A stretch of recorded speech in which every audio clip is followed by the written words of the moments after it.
Hello and welcome to the talkSPORT Goals Preview Show, brought to you by Final One Standing, new from William Hill, 18+, BeGambleAware.org. I'm Sam Ellard, and alongside me, Lee Phelps from William Hill, and for one final time this year, we'll go through game by game the Premier League fixtures over the festive period, and Lee will try and make sense of it all and pick out some bets that you might like. Lee, how are you, my friend?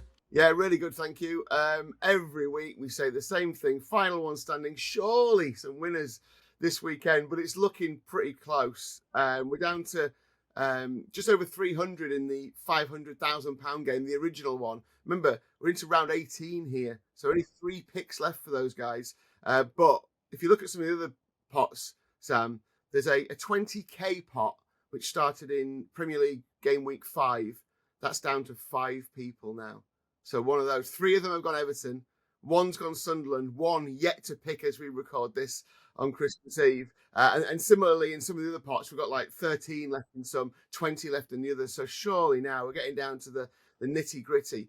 The talkSPORT League I mentioned last week, I think I mentioned to you, Sam, that there were only 5 left in that last week. There are 3 left now. And one of the people who went out last week still had Arsenal and That's crazy. I mean, that's just what, like, you're overthinking things. You're trying to be too clever, but it's still remarkable. There's 300 left in that original 500k one from the start of the season, and all those players left will obviously have Wolves to pick from. So it'd be fascinating to see who the other 1 or 2 teams left is for the other people in that 500k jackpot. Yeah, absolutely. I mean, at the moment, as we record this, and there's still a few more to pick yet, 53% have gone Sunderland. That's 134 people. 50 have gone West Ham, just under 20%. 41 people, 16% have gone for Burnley. And then the rest are spread between Leeds, Everton, Crystal Palace, Brentford, Fulham, Spurs, and Manchester United. So yeah, either way, it's going to be lots of people are going to be knocked out, right? And we might finally get a winner. No, maybe everyone's going to be knocked out, and it'll just be over this weekend. Lee, let's go game by game, shall we? Game week 18 in the Premier League. Man United Newcastle was the one game on Boxing Day, 8:00 kickoff. 3 points separate the two sides in the table. United 1 win in 4 games. Newcastle also just 1 win in 4 league games. Man United have lost 4 of their last 5 Premier League games against Newcastle. But for United, there's no Bruno, and Manchester United have failed to win any of their 7 Premier League games since the 22-23 campaign without Bruno Fernandes in the starting lineup, losing 6 of those. League 2, really inconsistent sides, but I think with no Bruno for United, big player, captain, talisman, just makes me think Newcastle might edge this one. Yeah. The 17-10 to do it, which I think is a fair price. Draw 5-2. Man United are 7-5, which is obviously a little bit shorter than Newcastle. I agree. I mean, like you're already missing 3 key players to AFCON: Mbeumo, Mazraoui, and Ahmad. Yoro came in, didn't he? And didn't look great in their previous game. I thought Man United played very well against Aston Villa, and you could argue that they deserve something out of it. Look at the stats in particular. They had, they were better than Villa in a lot of the disciplines, but they conceded more goals than them in the end.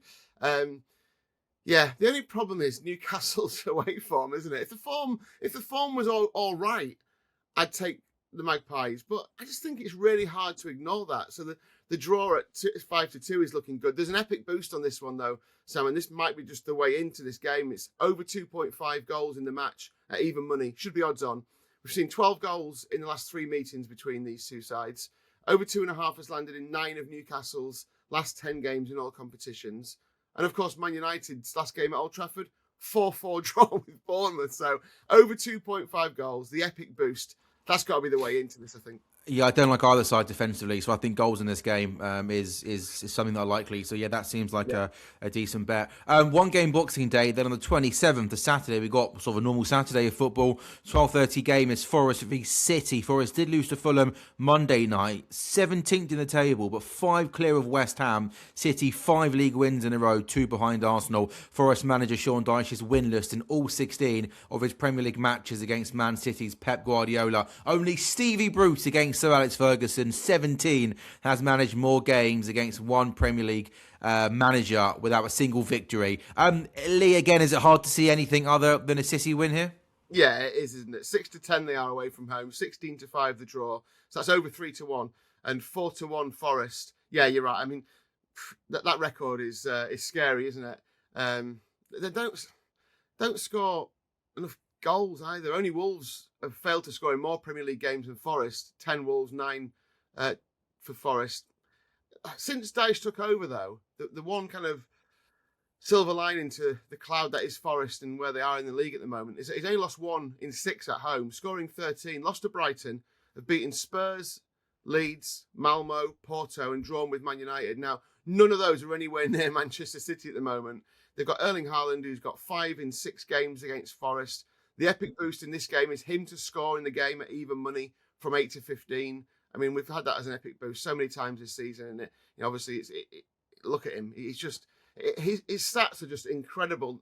It's not just the fact that he scores the goals; it's how clinical he is. Because a lot of old strikers, you listen to like Gary Lineker or someone, they'll go, "I wish I was playing that City team." Absolutely, they would score goals.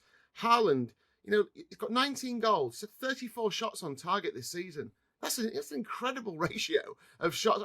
We watch it, don't we, in the goal studio, and you go, "Oh, he's had a chance there. He'll score his next one." That's what you're thinking. If he has a chance and he misses it, he will score his next one. That's how the maths works out. Then I don't think Man City is sensational for 90 minutes by any stretch, by the way. We've watched them, but they are the most lethal team in the top flight. Palace and West Ham both had chances. We watched the games. So could we add both teams to score for City with Forest at home, like I say, scoring 13 in 6, 2-1? Because I think on any other given day, Palace and West Ham may have scored. So I'll go Man City to win and both teams to score at 2-1. Okay, nice. To the 3 p.m. games. Arsenal-Brighton. Arsenal top of the table against the Brighton team.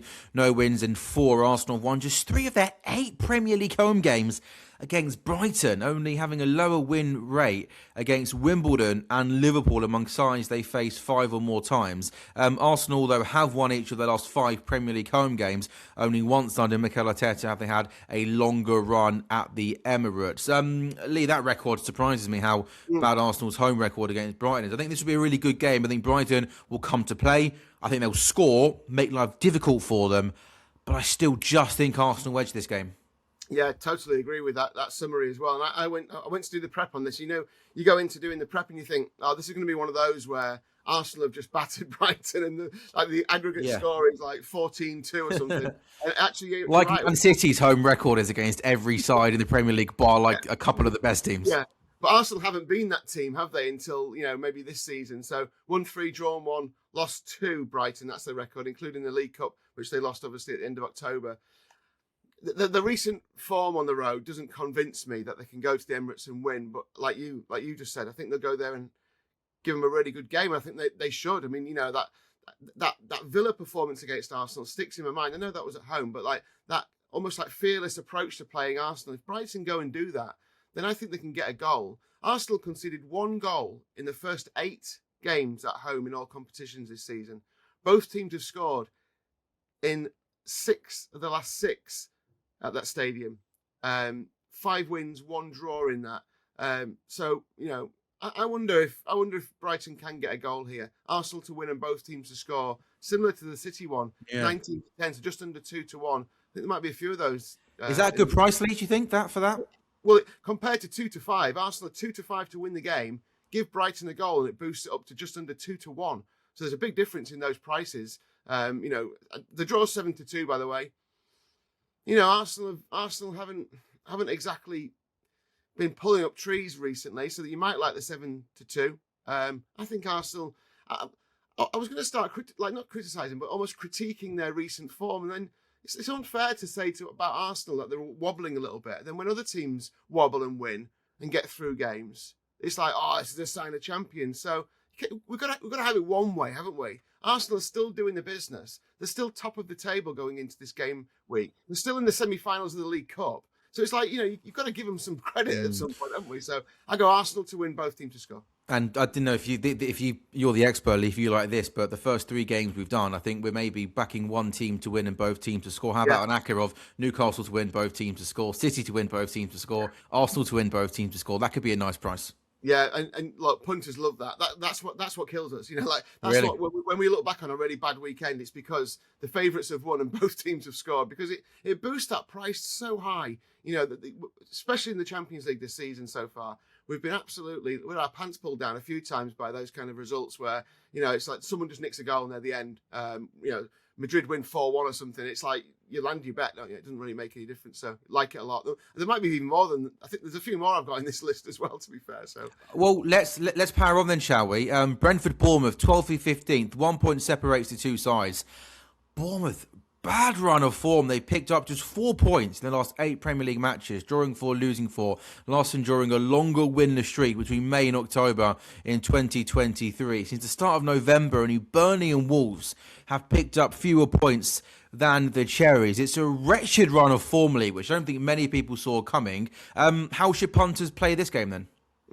Tricky one, isn't it? Brentford giving the form look a little short at 5-4, but they are odds against. The draw's 12-5, Bournemouth 2-1, not big enough either. Again, the draw screams out of you, doesn't it? Because it's the biggest price of the three. They've struggled on the travels, and they're struggling not full stop at the minute. Bournemouth 1 victory from 8, on the road, drawing 3, losing 4, conceded 23 goals in the process. It's pretty poor. But they've got they've got good players, haven't they? They've got goal scorers as well. That's what's kind of troubling me. Antoine Semenyo is the 3rd in the list of player shots on target this season with 19. It's joint with Mateta, and Mbeumo's 23. And as I said earlier, Haaland's got 34. Igor Thiago's gone off the boil a bit. We've watched him closely, haven't we? 11 goals in 17 Premier League games, 5 penalties in that. No goal in 4 now.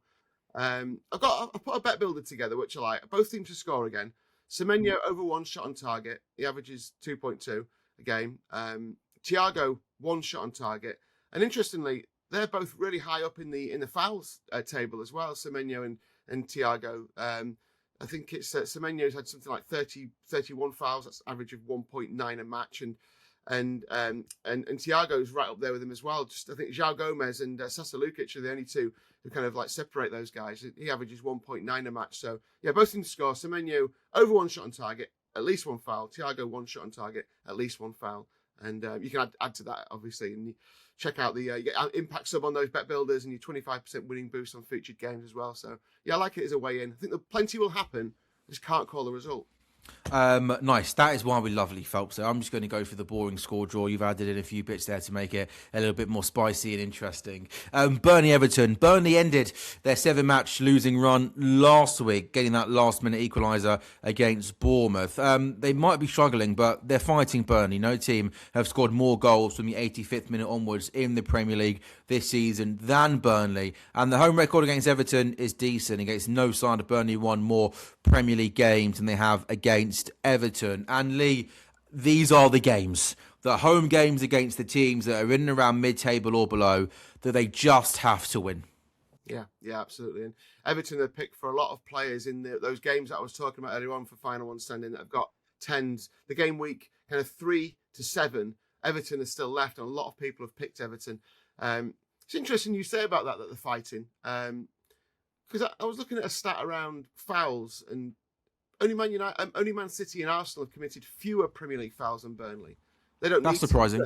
They don't need to. And it made me think, like, without wanting to sound too old school, like, do they need to just get stuck in a bit more? And when I watch Burnley, I come away going, oh yeah, good effort, man. Good effort, lads. Good effort. Oh, well done. It's like almost like a pat on the back. Well done, Burnley. Good effort, but you're going down type attitude. And it's like, what happens if they do get stuck in a bit more and a bit more physical? Sunderland are making a virtue of it, aren't they? You know, if you play Sunderland, you're in for a hard game. And with Burnley, I wonder if they're a bit of a soft touch for some teams. 29-10 they are to win this at home, so just under 3-1. The draw 23-10, and Everton a touch of odds on at 19-20. Not sure I like Everton at odds on.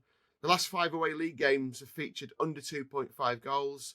Only one of Burnley's home games in the league this season have featured over 2.5 goals.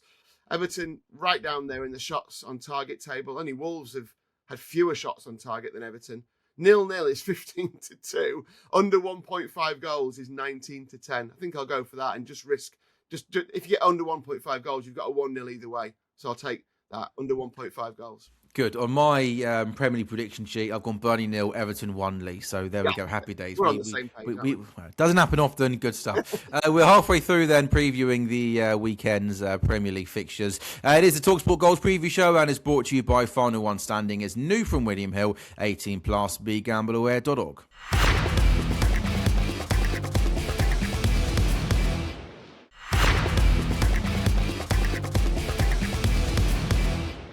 This is the talkSPORT Goals Preview Show. It's brought to you by Final One Standing, new from William Hill, 18+. BeGambleAware.org. It's Sam Ellard, Phelps taking you through the Premier League games coming up this Boxing Day and this weekend. We've done 5. We've got 5 more to go. Liverpool, Wolves. Wolves still bottom, still without a win. And Liverpool up to 5th in the table on 5 unbeaten in the league.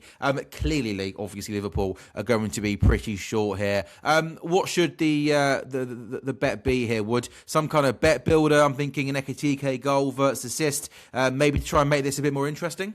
Yeah, I agree. They're 2-9 to win this. Wolves are 10-1. The draw 5-1. No Szoboszlai for Liverpool. He's banned. I was looking at this in the same way I was looking at that Man City game last week. It didn't come off in the end. The half-time draw, full-time City, I think it was. I'm looking at that here again. Each of Wolves' last 7 matches were level at half-time. 6 of them goalless at half-time. And they've conceded the most and scored the least second half Premier League goals this season. So it feels like they're on it and they stick to the game plan until half time. And then at some point during the second half, they do concede but can't get back into the game enough. Half time draw, full time Liverpool is 17-5. Not as big as I'd like it, to be honest, but it might be a way in. Liverpool to win to 0 is 21-20. So just a touch of odds against. Hugo Ekitike to score 2 or more. He's got 5 in his last 3 league outings. Incidentally, 4 of those have come after half time as well, by the way, if you like that bet that I just mentioned. He's that to score 2 or more is 10-3, 100-30. It should be 9-4, so maybe that's a win. But yeah, I agree with you. But great game for a bet builder. Yeah, I think Liverpool obviously going to win and score goals. So I think that Ekitike, what's that, nearly 3-1 that Lee, him to score 2 or more goals. That's just over. That's yeah. I think that seems quite generous to me. I like it. Good. West Ham, Fulham. West Ham 18th. They're 5 off safety. And with a bad goal difference as well. Since Nuno Espirito Santo's first Premier League match in charge, only Burnley and Wolves have won fewer points than West Ham. And West Ham have collected just 13 points in the Premier League this season. It's their joint lowest at Christmas in a season, along with 10-11. They eventually finished 20th that season and were relegated. Now, Lee, all season I've said West Ham are going to stay up. Yeah, they're in bad form, but they've got good players. They've got Bowen. They've got Paqueta. Yeah. Leeds are definitely going down. And they keep on losing. And your Leeds and Fulhams and Forests are picking up points. 5 off safety with a worse goal difference. It's not looking good for them, is it?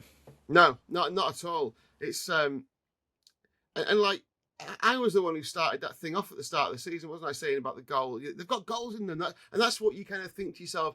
Teams need goals to stay up, but what we've not really looked at, and what you've just mentioned, is that only Wolves have a worse defence.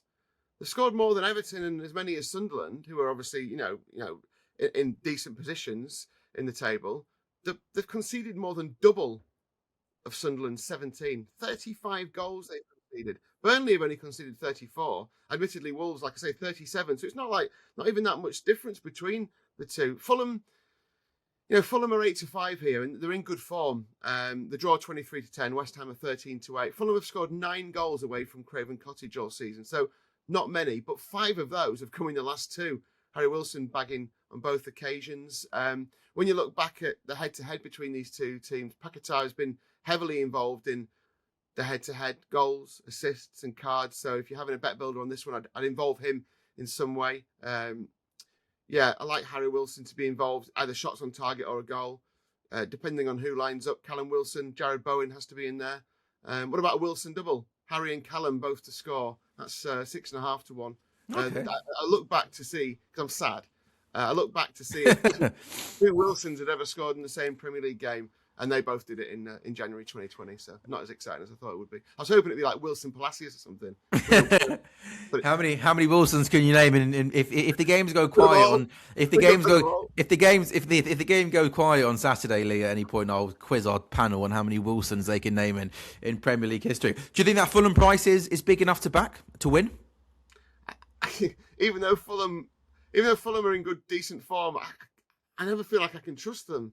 Like I don't want to be backing them at 8-5, but it probably is. I mean, I know I sound like a broken record, but I wouldn't be saying Fulham win to 0 here. West Ham are well capable of scoring goals, aren't they? So it might be another one of those, Fulham to win and both teams to score.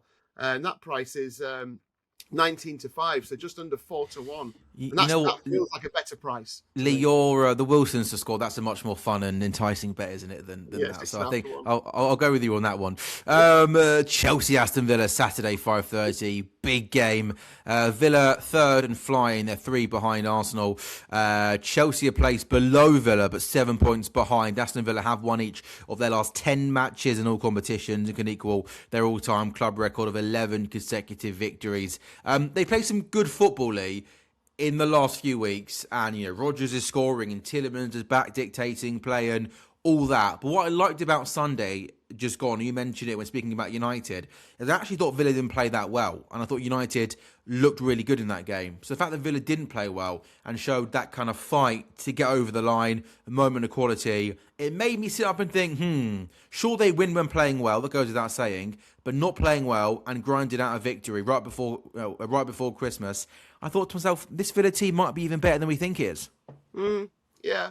It's strange, isn't it? How... Don't sound convinced by that one, Lee, do you? No. I had the exact same thought pattern, though. And I thought, it's really interesting because early in the season, if you listen to talkSPORT for the first few weeks, and we did it as well, everyone got carried away about how woeful they were. Speak for yourself, Lee. Speak for yourself. We knew they weren't. We knew they weren't like that. We knew they would come good. Now people are calling them title contenders. And in a few months, we'll know they weren't that either. So it's like they're somewhere in the middle. They're capable of going on a very poor run. I mean, really poor run, by the way. Not winning, not scoring goals. And now they're capable of going on having a real purple patch. And what will happen is, I guess, they'll just level out somewhere in the middle. But they are good. I mean, look, if you've got a klaxon there in Sam Towers, sound it now, because 3-1 Aston Villa looks too good, doesn't it? It's like, hang on, are they trying to trick us here? What's going on? Because Villa are 3-1 to win. 3-1. I know you go, what? You start questioning, like, are the traders trying to trick us into something here? The 27-10 about the draw looks good as well. The only bet I don't like in the 3 outrights is Chelsea at odds on. Lee, can you explain to me? And I appreciate Chelsea on a bad team, but Aston Villa are absolutely flying. Why if you can get into the odds makers' heads, why would Chelsea be so short and Villa be so big? I don't get it. Get Villa in the book a little bit, and the traders. You've got to think. What does that mean? Well, it means get money into the book for Aston Villa because the trading and the way they think about it will be that they think the draw is probably the most likely result of these two, and I do as well. I don't know what you think is the most likely. If you weren't betting on Villa to win, you think Villa to win is still the bet here. That represents value to you. But if the traders, and you're going head to head with the traders think like, look. The odds suggest that Chelsea is obviously the best here. But so if Chelsea all the draw win, what happens, Villa at 3-1 is a loser, isn't it? So they'll get as much in the book for that as well. They'll probably be shorter than that by the time the game kicks off. And also, you've got to look at this is going to Stamford Bridge. And like you said, they didn't play that well against Man United. Did they win? Did they set new records and win that many games on the bounce? So there's a few things that go into it, but very attractive. And I think if you like it, then, trust your instinct, trust your gut, and go 3-1. I mean, like, it's if Watkins comes to the party and starts scoring goals like Rodgers, the 3-1 could be fantastic. There's an epic boost on this one, by the way, which is, and if you're a Villa, backer, then you might not like this, but let me just read the stats to you. It's Chelsea to score first at even money from odds on. Now, that's landed in every single Chelsea home game since the opening match of the season. So they scored first in every game they've played at Stamford Bridge since drawing 0-0 with Palace in August. So that sounds good. You might think, what about Villa though? Well, even though they're on this incredible run, they've been pretty slow starters on the road. Emery's side have conceded the first goal in their last 5 games away from Villa Park. They've been fighting back, but they're often on the back foot early. So that epic boost, Chelsea to score first, even money from odds on. But yeah, I think I'll go for the draw and both teams to score as well. I just think it'll be a huge result if Villa go to Stamford Bridge and win, by the way. But yeah, the draw and both teams to score is 18-5, which I don't mind. Villa, by the way, Villa to win and both teams to score is 6-1. This, Forest to beat City 4-1 and Villa to beat Chelsea 3-1. Interesting. Yeah. Lee, we'll have to be brief for Super Sunday. Sunderland, Leeds, Palace, Spurs. Any bets standing out to you?